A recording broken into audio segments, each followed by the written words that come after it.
Senator Judge Alan asked to be recognized. Are you yielding in favor of Senator Judge Padilla?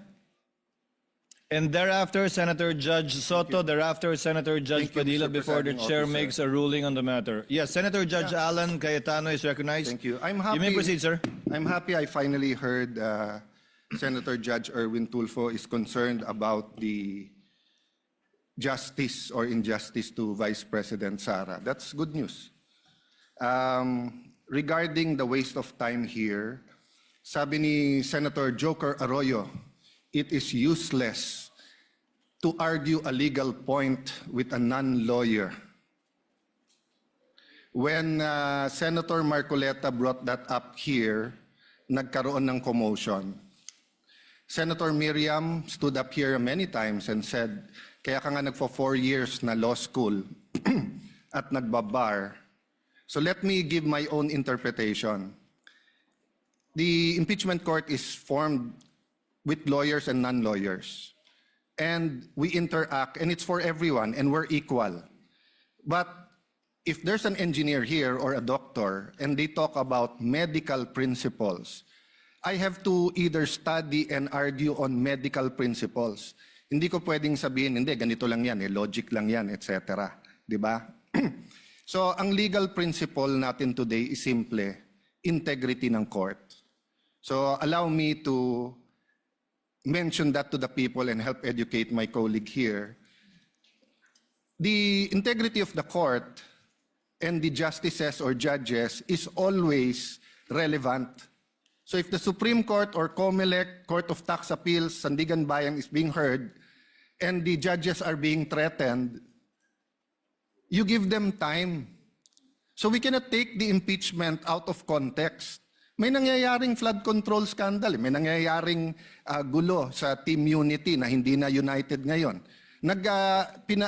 We consider Senator Marcoleta and Senator Jinggoy political prisoners, weaponized yung Blue Ribbon Committee at weaponized yung ano. So Mr. President, hindi tama na sabihin na I wasn't, after we brought up the problem with NBI, they doubled down, naggumawa pa ng task force. I mentioned 2 colleagues sa SALN, I didn't accuse them. Sabi ko lang, just like Vice President Sara, just because tumaas ang SALN, can we already ask for the BIR, for the AMLA and the bank accounts? So sabi ko, yan ang i-discuss namin sa Monday. Nag-react na, nag-accuse. I did not take up your accusations here today. Si Secretary Vince Dizon, 3 beses na nag-verify sa Taguig. Sinabi na 3 beses na walang ghost. Ngayon, i-verify ulit. I wasn't going to bring that up, but then i-question ninyo si Senator Padilla. It was all over the news na hindi niya inintindi or he snubbed the ombudsman. I was going to stand up before Senator Erwin stood up just to say, may registered mail.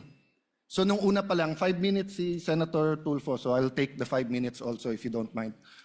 The gentleman may proceed and kindly be mindful of the time. Yes, I will now. So I'm just saying, Senator Padilla just stood up to say, sumusunod siya sa batas, tapos. Kaya humaba to, dahil nga, hindi importante ata dito yung integrity ng judge. Lastly, kaya sinabi kong it's useless to argue a legal point. Ilang beses ko na narinig dito. It's our job to clear or prosecute the Vice President. Hindi po. It's our job to try and to decide. It's the prosecution's job to try to prosecute, and it's the defense job to convince us na wala. Our job is to try and to decide. And when you decide, you acquit or you convict. Why is that important? These are legal terms. Hindi pwedeng yung nanonood na law student ngayon sasabihin, trabaho pala ng judge to clear or to prosecute. Thank you, Mr. Presiding Officer, Mr. Senate President.